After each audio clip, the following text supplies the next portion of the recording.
Congratulations, you have your new hydrangea and it is time to get it in the ground. Where and how you plant is key for long-term success, so let's dig in. I'm Ryan and welcome to Garden Gab. When it comes to planting endless summer hydrangeas, I like to follow the 3S rule: size, sun, soil. The first is size. How big is that hydrangea going to get at maturity? You need to know this so that you don't have to move it later on. Summer Crush, for example, is only going to get 2 to 3 feet tall and wide, where the original can get up to 6 feet. Make sure that you're not blocking any windows or sight lines, and leave enough space between the plants for airflow to prevent those diseases. If your variety gets 6 feet wide, like the original can, you'll want at least 3 to 4 feet between each plant.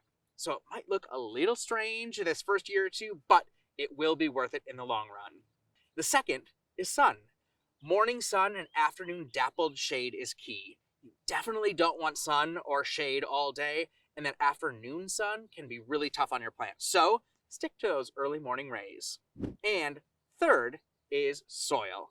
Hydrangeas prefer well-drained soil that is rich in nutrients. So if you've got super sandy soil or really clay-heavy soil, you'll have to do some amending. Incorporating compost will allow for most consistent drainage and nutrient retention.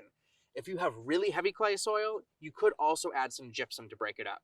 Okay, so the 3 S's have us all prepped to plant. We know where, based on mature size and sun exposure, and the soil is all prepped to allow for great long-term growth. So dig a hole slightly larger than the pot size and just deep enough so that the crown of the hydrangea, or where those roots meet the soil line in the pot, is flush with the ground. If it's too high, the roots can dry out, and if it's too low, the stems can start to rot. If the roots look really tangled and bound together, just loosen them up with your fingers or a hand tool before planting. Once the hydrangea is lowered into the hole, backfill it with their amended soil and then pack it in so that there's a little well around the base of the plant. This is where you're going to put the water in. So you water that plant, let it soak in, and then repeat.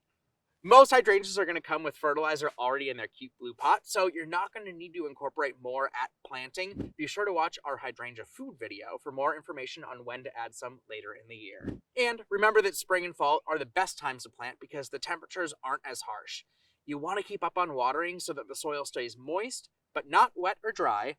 And if you plant in summer, that's okay, but be extra diligent in checking that soil since the roots won't have established yet to pull up the groundwater. So that's it. Find the right spot, amend the soil as needed, dig a hole, plant it, and you're off to the races. If you've got any more questions, always feel free to reach out, and remember to like, share, and subscribe.